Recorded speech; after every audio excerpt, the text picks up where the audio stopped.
losing track of my thoughts right now. I have to pick up my script. So, what am I thinking about this week? So, I was trying to figure out, what causes my paralysis. And I think because when I start figuring out what my goals are for the week, sometimes I'll do what my counselor calls a thought download. This morning, I decided to type it to myself in text because I figured I'll set my goals for the week. And usually I write so much down because I'm trying to get it all out of my brain so I don't forget it. And forgive me if I'm subject hopping this morning because I did run out of my ADHD script and have to go pick it up. So I'm a little all over the place, but bear with me. Like I said, what you'll get will be authentic. It's not highly polished. I might not be looking the best. I might not be looking like how I will if I go and run out and do an errand later, or how I would be at work. But this is me. This is the real me. This is me unmasked. And I hope that I can share some things with you that might be helpful on your journey. I feel like ADHD and autism can sometimes have a lot of similarities. And with the crossover, you might call them symptoms, you might call them challenges, struggles. Sometimes it's hard to tell if you have one, the other, or both. I have executive functioning issues with planning. The time blindness, yes. Executive functioning issues for sure. So what does that look like for me? For me, if I sit and I do a thought download, which I think is an excellent phrase for it, I know that there's a million things that I want to do with my week. So I'm setting up my goals for my week, and then I can look at it and say, okay, out of all of these, which is most important? Executive functioning. So if I struggle with executive functioning, and they all look important to me, and then I struggle to figure out which one do I want to do first? What is the most important thing for me to do first? Well, if they all look important, that's what adds to sometimes your task paralysis. It gets very overwhelming if your brain works a little bit different. So let's say your brain doesn't have a secretary, which can easily filter out things that are superfluous. Is that the right way? It's just like not important, extra, like, yeah, you really don't need to worry about that. But people don't realize that thing that you just automatically thought, oh, that's not important.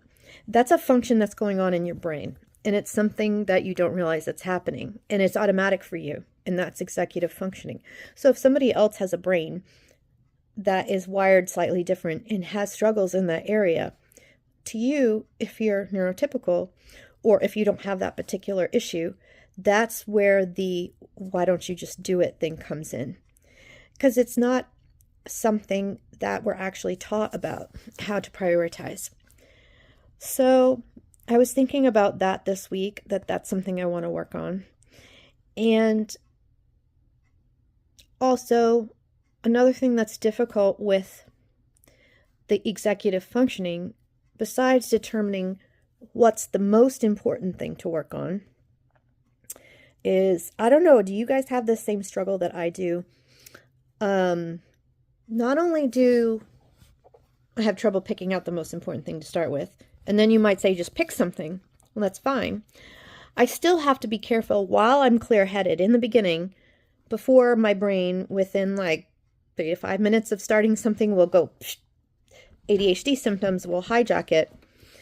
I have to figure out, well, this is just something that is an accommodation. I'm always trying to come up with new accommodations to tools to help me with the things that I have challenges with. So if your eyes don't function properly and you can't see well and everyone else can, what do? You can buy glasses. You can get an eye test. They can see exactly how nearsighted or farsighted you are, and they can tailor make a pair of glasses to you.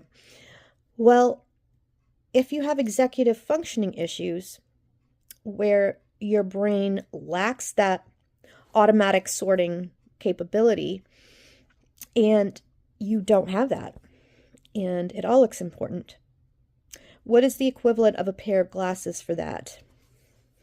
There really isn't one, is there?